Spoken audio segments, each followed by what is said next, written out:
Meus amados irmãos, a paz do Senhor. Eu queria pedir que você abrisse a sua Bíblia junto comigo no livro de Lucas, o capítulo 5, os versículos 4, 5 e 6. Lucas, capítulo 5, versículos 4, 5 e 6. Hoje nós vamos continuar falando sobre transformação. A primeira vez que nós falamos sobre transformação, nós falamos de José, como Deus transformou a situação crente de um homem de Deus numa terra idólatra por causa da sua fidelidade.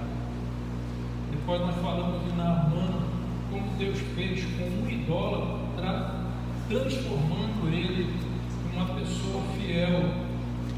Depois nós falamos em uma casa lá, que foi o lar da mulher do azeite, aquela viúva do azeite que não tinha nada na sua casa, e Deus multiplicou o azeite dela, pagando todas as suas dívidas, deixando até sobrar para que ela vivesse do resto.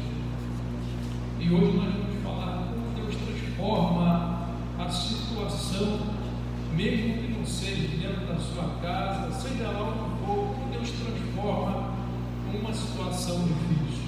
Em Lucas 4 ao 6, 5, versículos 4 ao 6, nos diz assim: quando acabou de falar, disse a Simão: faze-te ao largo e lançai vossas redes para pescar. Respondeu Simão: mestre, havendo trabalhado toda a noite, nada apanhamos, mas sob a tua palavra lançarei as redes. Isto fazendo, apanharam grande quantidade de peixes e rompiam-se-lhes as redes. Amém?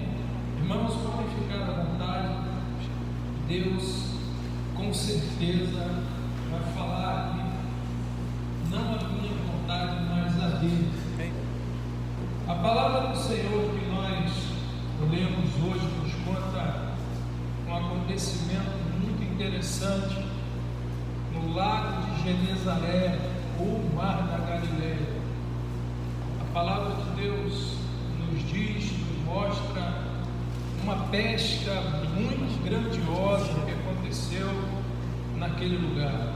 E como foi aquela pesca? É importante nós sabermos primeiro alguma coisa do que acontecia naquele lugar. Por que a pesca era tão importante para aquele lugar?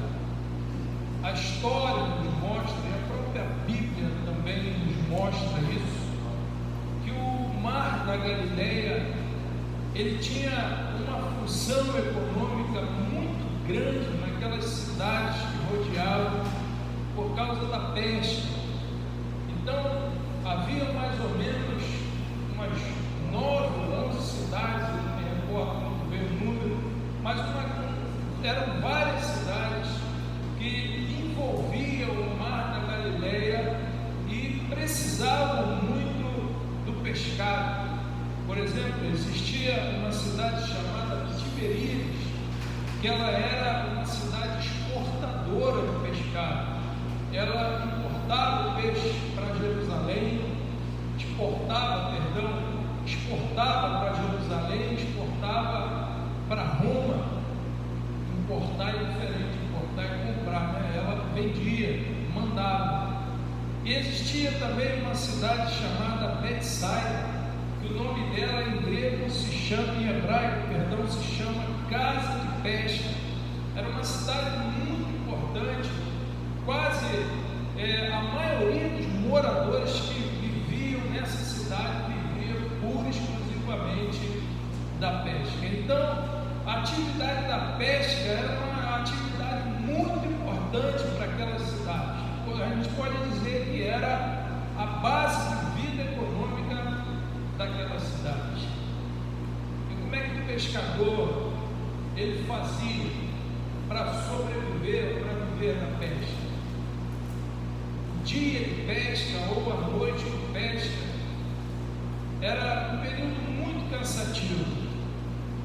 A história nos mostra que eles saíam para pescar e mais ou menos 4 pescadores começavam então a lançar as suas redes. Eram jogadas em 3, nós chamamos hoje de pano, né? Vamos colocar essa palavra, 3 panos de rede. Então os 4 lançavam um aqui, lançavam mais outro em outro lugar e outro em outro lugar. E aí eles se afastavam, davam um tempo, depois eles voltavam batendo com o remo na intenção de que os cardumes, que eram muitos ali naquele lugar, eles fossem para cima da rede e eles agarrassem naquelas redes. Então eles iam até as redes, levantavam e via a quantidade de peixes que tinham ali. Quando não tinha nada, eles colocavam a rede em outro lugar.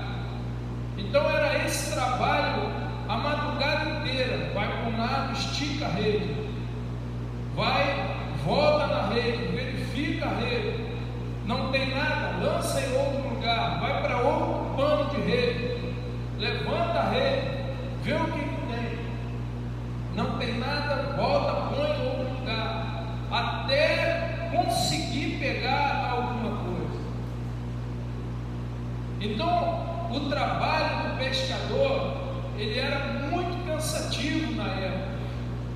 É importante a gente lembrar que os barcos eram somente a remo, ou quando não, podia ser algum pano, algum tipo de vela para levar, mas a maioria era no remo.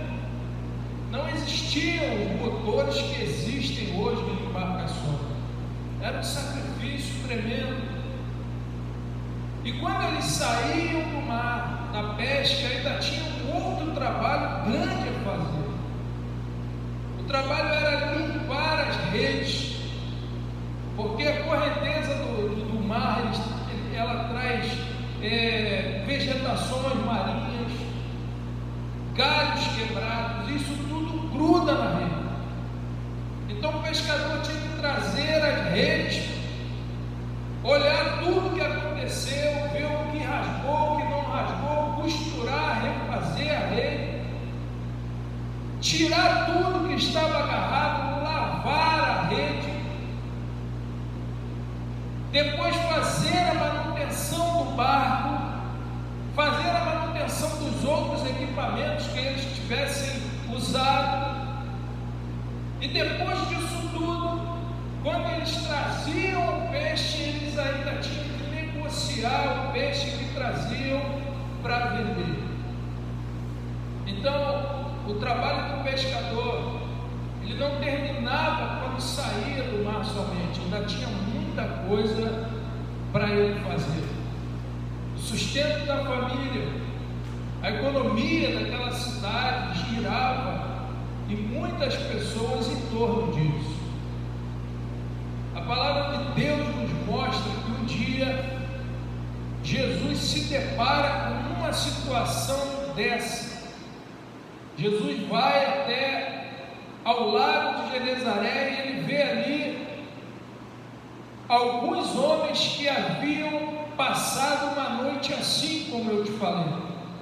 Uma noite levando rede para um lado, rede para o outro, rede para um lado, rede para o outro, levanta a rede, estica a rede, muda de lugar e voltaram sem nada. E o que é pior, além de ter que consertar a rede, além de ter que limpar a rede, fazer a manutenção do barco, tudo isso fazendo com um cansaço tremendo. E o que é pior ainda, sem ter pego peixe algum. Era uma situação muito difícil, era uma situação muito triste, era uma noite jogada fora de serviço, e não sabia se na próxima noite que voltasse ia estar do mesmo jeito. É assim a vida do pescador. Ora, ele pega muita coisa, Mas olha, ele vai também, não tem peixe algum, é como se fala, o mar hoje não está para peixe, não dá peixe algum. Algum problema faz com que não tenha os cardumes que a pessoa espera que estivesse ali. Jesus se depara com uma situação dessa, pescadores tristes, cansados, não pegaram o sustento da sua família, e não sabia se no outro dia ia conseguir, mas ainda tinha um tempo para acabar de manutenir tudo e guardar. Jesus olha aquele cenário, aquele barco, e uma multidão querendo ouvir as suas palavras. É importante a gente lembrar que Pedro estava naquele meio. Pedro era um daqueles pescadores, mas o nosso amigo Pedrão, ele ainda não era um discípulo, ele ainda não tinha o conhecimento que a gente sabe que ele passou a ter depois.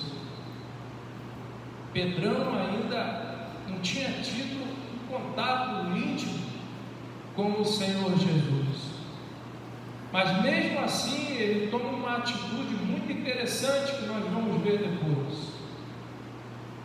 Mas, continuando, a palavra de Deus nos diz, a Bíblia nos diz, que Jesus estava praticamente cercado por pessoas querendo ouvir as suas palavras. E Jesus então pede a Pedro para que pudesse entrar no barco dele e mandou que ele se afastasse um pouquinho. O altar de Cristo, o púlpito de Cristo foi exatamente aquele barco que havia voltado de uma pesca zerada, que não havia conseguido apanhar coisa alguma naquela noite.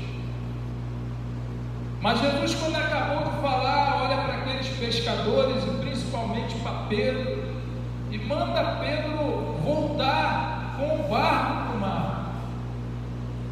Irmãos, olha a situação de Pedro, um grande pescador, um profissional da pesca, sabia que aquela hora de voltar para o mar não era mais hora de pegar peixe algum. Ele sabia que seria tempo perdido voltar ao mar naquela hora, mas Pedro também sabia de uma coisa muito importante, que alguém já havia falado para ele, era o irmão dele, com certeza, daquele homem, já havia falado daquela pessoa que era Jesus Cristo, do poder que ele tinha. E Pedro então fala para ele: olha, nós pescamos a noite toda, não pegamos coisa alguma, não trouxemos o sustento da nossa casa, não trouxemos a mercadoria para a gente negociar. A única coisa que nós trouxemos é cansaço, e o que nos sobrou, além do cansaço, foi mais trabalho para nós limparmos a nossa rede, limparmos o nosso barco e irmos para casa descansar e voltar no outro dia. O que Pedro estava querendo se referir para Jesus era isso, era esse cenário de tristeza, de aborrecimento naquele momento. Talvez você esteja passando hoje por uma situação assim. As coisas que estão acontecendo em você ou para você não estão do jeito que você queria ou do jeito que você precisaria, né? Você acha que precisa de uma coisa que você não tem hoje, ou você quer alguma coisa, precisando ou não, mas você quer de um jeito, e que não acontece hoje na sua vida. Então te dá uma certa tristeza, te dá uma certa aflição. Mas Jesus sabe do que você precisa. Jesus sabe o que é bom para você. Jesus sabe transformar a situação. E Jesus sabia que naquele momento Pedro e aqueles pescadores precisavam de peixe. Mas Jesus também sabia que em Pedro havia ali um futuro muito grande, um homem que teria um futuro muito grande na obra da sua igreja. Jesus sabia com quem estava falando. Jesus conhecia o coração de Pedro. Tanto é que o nome de Pedro significa pedra. Era o coração de pedra? Algumas vezes, mas no principal, a pedra ela se esfarelava e ela se derretia aos pés do Senhor. E Pedro, que por muitas vezes depois fez grandes ações que muitas pessoas até falam: Pedro, não devia ter feito assim. Naquela hora ali Pedro fala: olha, nós voltamos do mar agora, mas pela tua palavra, só porque o Senhor mandou, nós vamos voltar. Se não fosse por isso, eu não voltaria, porque eu sei que não teria sucesso. Mas confiando na sua palavra, nós vamos remar tudo de novo. Nós vamos pegar a rede que nós estamos limpando, sujar ela de novo, arriscar sujar ela de novo, arriscar colocar o barco na água de novo. A manutenção que a gente está fazendo vai toda por água abaixo, mas pela tua palavra eu vou passar por cima disso tudo e vou voltar. Nós vamos voltar. A Bíblia diz que Pedro, ele volta com os seus pescadores, e em determinado momento Jesus fala: olha, para e lança a rede. Pedro lançou a rede, os pescadores lançaram as redes, e de repente, numa hora que não era propícia para o peixe, num tempo que não era mais propício para o peixe, a rede ela encheu de uma maneira que nunca Pedro havia visto antes. Era tanta coisa que eles puxavam, que Pedro ele teve que chamar ajuda do outro barco.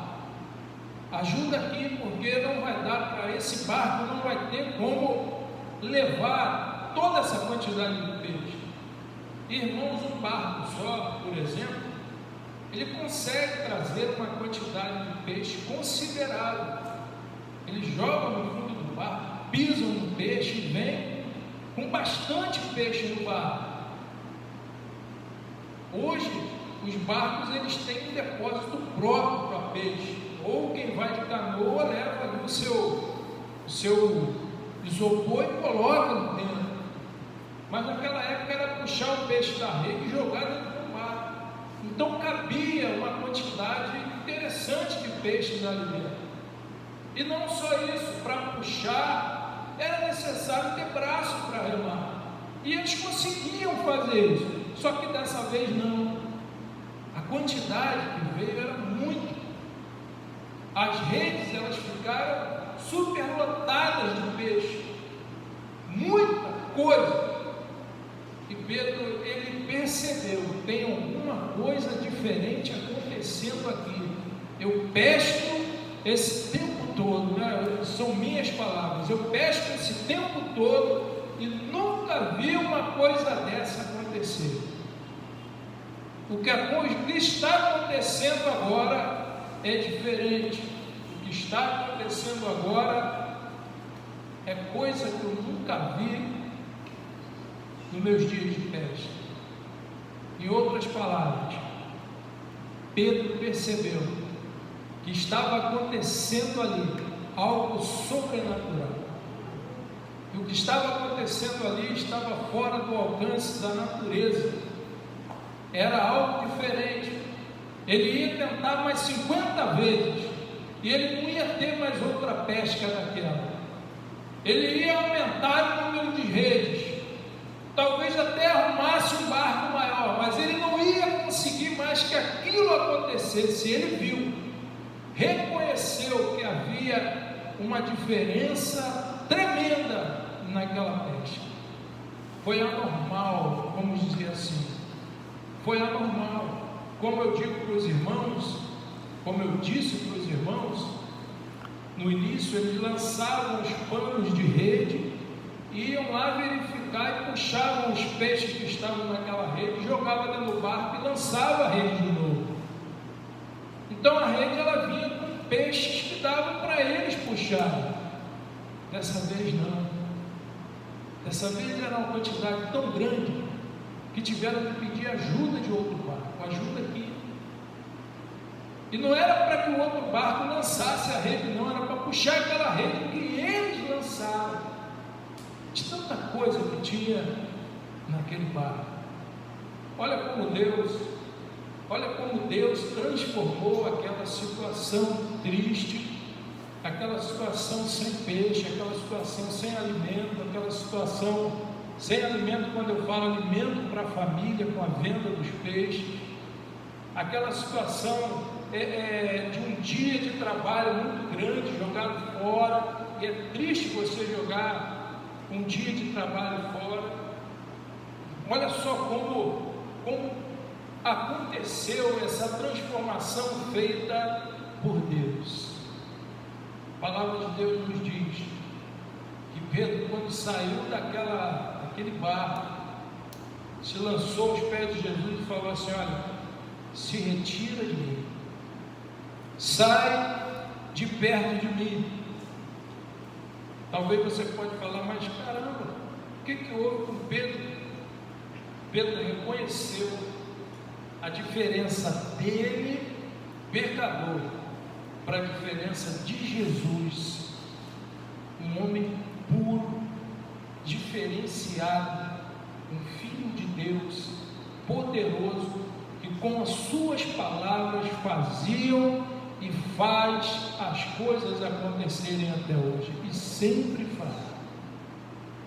Pedro, ele percebeu, o coração de Pedro, ele conseguiu entender: meu Deus, olha só a diferença minha para Deus. Não sou digno de estar aqui, não sou digno de estar aqui, se afasta de mim. Mas olha como Jesus é bom. Jesus transformou aquela situação. Jesus mostrou para Pedro a diferença entre ele e Pedro, a santidade dele e a vida carnal de Pedro até então. Ele fez Pedro ver, mas só que Pedro ele tem uma surpresa muito grande. Porque Pedro, em vez de Jesus falar, é melhor você se afastar mesmo, porque eu sou santo e você não, Jesus faz diferente. Jesus fala assim: olha, vem comigo, de agora em diante a tua profissão vai mudar, você vai ser pescador de homens. Eu vou te usar no meu evangelho, eu vou te usar na minha igreja. Era isso que ele estava falando. Com essas palavras, Jesus estava falando isso: eu vou fazer você um grande pescador de homens. Essa é a última pesca sua. Agora, olha a atitude de Pedro. Quando Pedro percebeu o que Jesus fez ali, e ele foi convidado, olha, primeiro ele fala assim: se afasta de mim, porque eu não sou digno. O Senhor é grande demais para mim, eu sou pequeno demais, eu não mereço. Mas Jesus fala para ele: não, eu quero você comigo. Não quero que você se afaste, eu quero você perto. Eu quero você do meu lado. Aquilo que for preciso, eu vou transformar você. Pedro não imaginava o que ele significaria para a igreja um dia. Transformação que aconteceria na vida dele depois da morte, da ressurreição e antes da ascensão de Cristo. Como Pedro seria conhecido para nós hoje, o apóstolo Pedro, o discípulo de Pedro. Pedro jamais imaginaria isso, mas o coração de Pedro tinha uma grande porta aberta para que Jesus fizesse ali uma grande obra. Eu quero, irmãos, que você que está me assistindo e o povo que tem me assistindo aqui sentado, que você entenda, primeiro, Jesus transforma qualquer situação. Se você estiver em uma situação, como eu disse, que você não quer mudar, chame a presença dele na sua vida, peça a Deus, porque ele pode mudar, e ele vai fazer aquilo que é melhor, ele vai fazer aquilo que é melhor para você. Se o melhor para você é colocar peixe na sua rede, ele vai colocar. Se melhor para você é mudar a tua profissão, Deus vai mudar. Deus mudou a profissão de Pedro. Você não vai pescar mais esses animais do mar, você agora vai pescar homem, a tua profissão é outra. Agora lembre-se que a profissão de Pedro, ela não era uma profissão paga, ela não tinha um salário de venda de alguma coisa, era uma vida que a providência vinha da parte de Deus, de várias maneiras, mas Pedro teve que aceitar aquilo, não por imposição. Pedro não foi imposto a vir, Pedro foi convidado, foi feito um convite. Pedro, vem comigo, eu vou transformar a tua vida, você vai ser pescador de homens. Mas agora, irmãos, é bem interessante a gente falar isso, porque quando Jesus falou isso para Pedro, Jesus também estava falando isso. Pedro, tua vida é difícil aí pescando? Então, como pescadora de homem, ela vai ficar mais difícil ainda. Você sente cansaço pescando? Como pescadora de homem, você vai sentir mais ainda. Você às vezes fica triste pescando? Como pescador de homem, você vai se entristecer mais ainda. Agora, você fica feliz com o resultado da sua pesca? Como pescador de homem, você vai ficar mais feliz ainda. Você é reconhecido aqui como pescador de homem, você vai ser muito mais reconhecido do que é hoje. O tempo do seu reconhecimento vai ser muito maior. Jesus sabia disso. Jesus sabia que hoje eu aqui estava pensando e falando exatamente, estaria pensando e falando em Pedro. Se ele fosse um simples pescador, ele não teria esse mérito todo, mas aquele coração aceitou o convite e foi até aonde Jesus estava. Irmão, se você quer a sua vida transformada, a sua situação transformada, como eu falei, chame Jesus para próximo de você, reconheça a diferença dele para a sua, como Pedro reconheceu. Jesus é muito grande, não dá para você traçar a tua diferença para dele, porque é infinito, é uma coisa infinita, muito maior.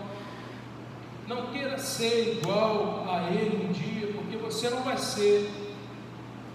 Não queira chegar, encher o teu coração e ser uma pessoa semelhante a ele, porque você vai conseguir ser dentro daquilo que ele te permitir, como um homem, como uma mulher.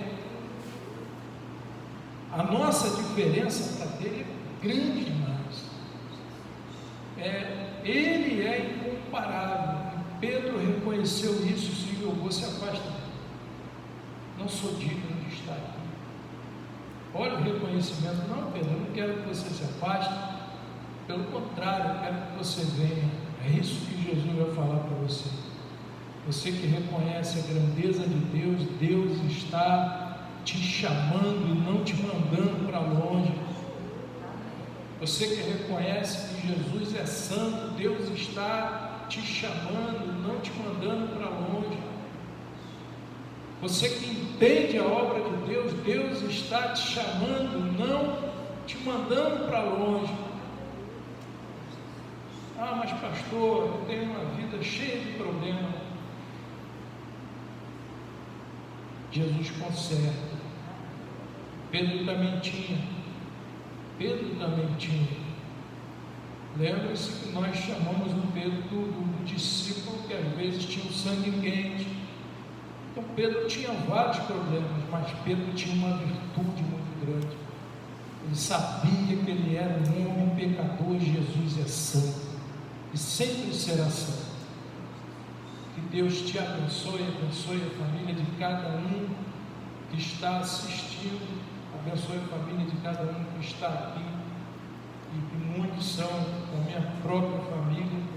Nós na igreja também costumamos chamar a igreja de família, não é isso? Porque, embora não seja a nossa família de sangue, mas passa a ser como se fossem os nossos familiares também. Mas a família de sangue, a sua casa, que Deus abençoe não somente os filhos que estão dentro de casa, mas que abençoe filho, tio, avó, quem tem, bisavô, tudo isso por causa da sua fé. Aonde você chegar, a bênção chegará no lugar se você tiver fé e se você andar correto diante de Deus. Amém? Vamos orar. Eu queria chamar você, meu irmão que está me assistindo, para nós orarmos juntos, e já estaremos também encerrando o nosso culto. Eu queria informar para os irmãos que dentro de poucos dias nós estaremos retornando com os cultos aqui na igreja, mas algumas medidas nós teremos que tomar por força de lei do Estado. E aí nós vamos entrar em contato com os irmãos através da rede social, e os irmãos vão ficar sabendo de todas as coisas. Mas é importante que os irmãos, ao terem o anúncio do que poderá ser feito ou não, cumpram a risca aquilo que a gente solicitar para os irmãos, porque nós não vamos solicitar por vontade própria, nós vamos solicitar aquilo que está sendo mandado fazer. Amém? Vamos orar pela sua família, orar para que Deus transforme, ou melhor, para que você deixe Deus transformar a situação que você está vivendo agora, se for o caso da sua vida. Senhor nosso Deus, meu Pai amado, Tu és aquele que transforma, Tu és aquele que muda, Tu és aquele que traz alegria onde tem tristeza. Ó Deus amado, faz sorrir aquele que está chorando. Pai, traz saúde onde há doença. Ó Deus, traz conforto onde há frio e calor. Em nome de Jesus, eu entrego, ó Pai, a cada família nas Tuas mãos, a cada membro, ó Deus, a cada pessoa, independente de ser crente ou não, que possa estar ouvindo essa palavra agora, em nome de Jesus, que a Tua bênção esteja sobre cada um. Ó Deus amado, eu, pela misericórdia, Senhor, que o Teu Espírito tem, eu declaro, ó Deus amado, as famílias abençoadas, em nome de Jesus. Amém e amém. Que a graça do Senhor Jesus, o amor de Deus e a comunhão do Espírito Santo esteja eternamente entre nós. Amém, Senhor. Ele, para ele, são todas